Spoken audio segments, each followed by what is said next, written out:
Ain't nothing stopping, man. First and foremost, as we always do, the S&P 500, man. We always look at that SPY, looking at the overall market because this is what gauges what goes on in our economy and the overall market, man. Yesterday we had us test that 751 low after we ended up going up to the downside.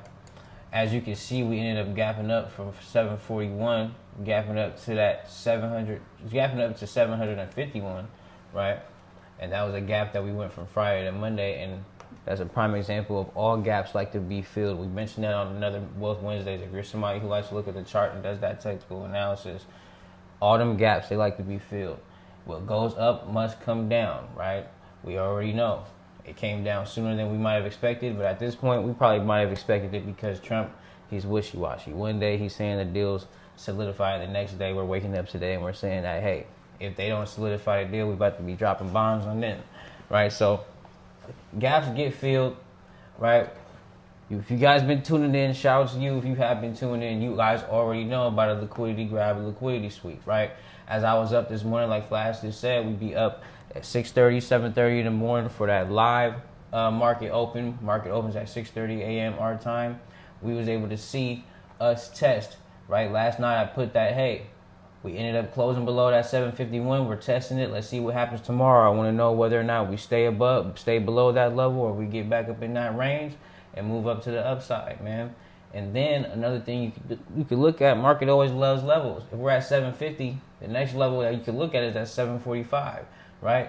You can see here was a prime resistance level that we broke out of, and now we're going back to test that level. And what happened when we got to that level? You came back, you grabbed it up, they put in their orders, and then now with everything that's going on too, you got back to the upside and then now back to the downside, and that comes with the fact that today we have a Federal Reserve FOMC meeting, the Federal Open Marketing Committee, right? These guys are in charge of our interest rates and the dollar itself for real. So they ended up having to talk today. We're ended up going down to the downside, testing that 745 level again, man. Let's see what happens. But had to talk about that, man. You know, that just getting straight right off the bat, right into that, man. Flash, how you feeling, man? How you feeling about what you see? Man, this morning was well. Yesterday we had this move. Yeah, this hour chart. Yesterday we had this move up, and I was thinking that we were having a bullish outlook, totally forgetting that we had Red Photo News, which was today on Wednesday. So yesterday we had a consolidation. You know what I'm saying? Today we seeing that we just like you said, we having to come down at this level, grabbing that liquidity, man, and they shot right back up. God, that's another liquidity grab up to the top, man. Them wicks and them candles, you know how they get, man. That manipulation, that should be top tier, man. Yes, you sir. see it live in the flesh.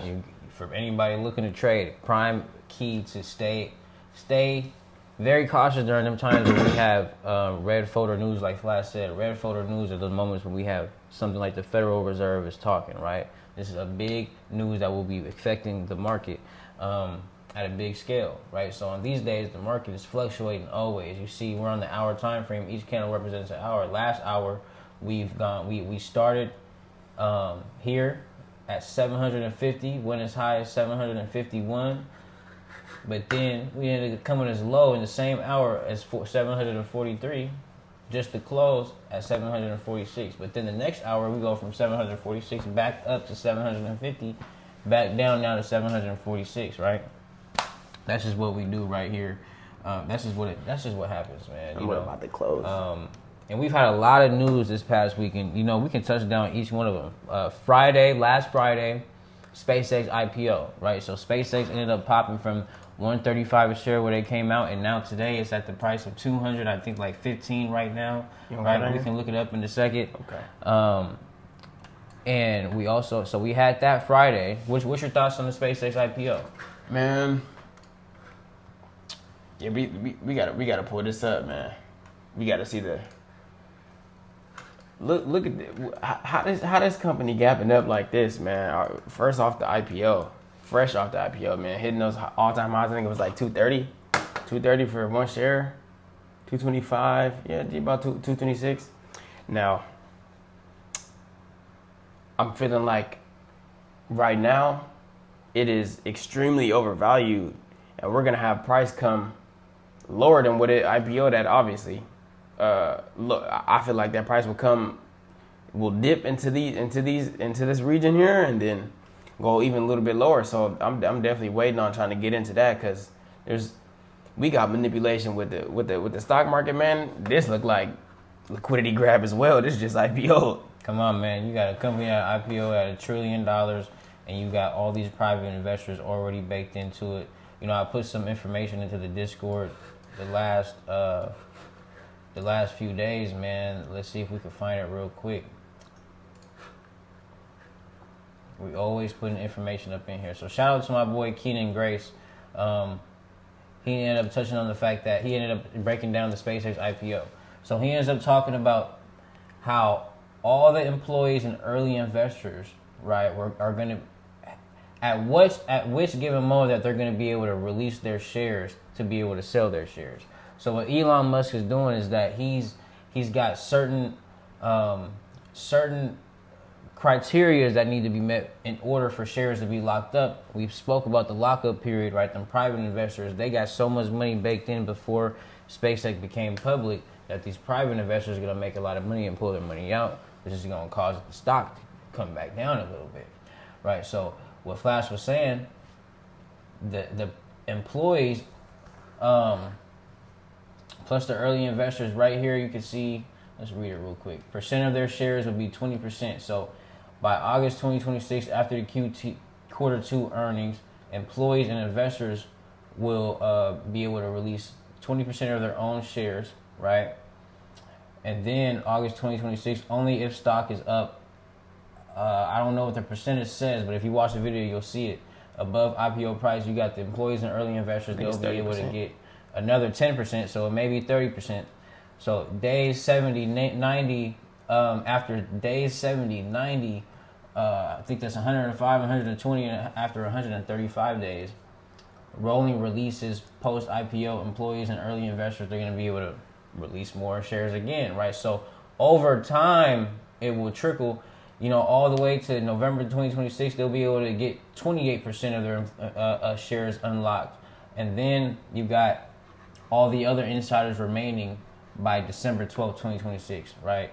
And then June 13th, I believe that there's Elon Musk gets 100% something unlocked. So with that being said, man, if you go watch the video, it's a good breakdown. We definitely put that in the video section.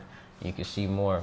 But back to Flash's point about the market, about SpaceX rising up and eventually settling back down over the next, year or so. That's something that I'm looking at too, for sure. So that's the full circle wealth and how we're playing it with SpaceX. But not to say that this company is not a great company. I mean, this is a space company. This is an AI company. This is a all around tech space. Just it's already passed up Amazon in the market cap, beating Amazon for I think I forget what it was. I put that in the Discord too, man.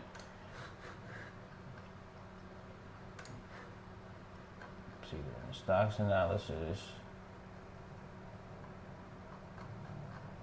Or we're in the stock market news somewhere. But it's passing all these companies in market cap.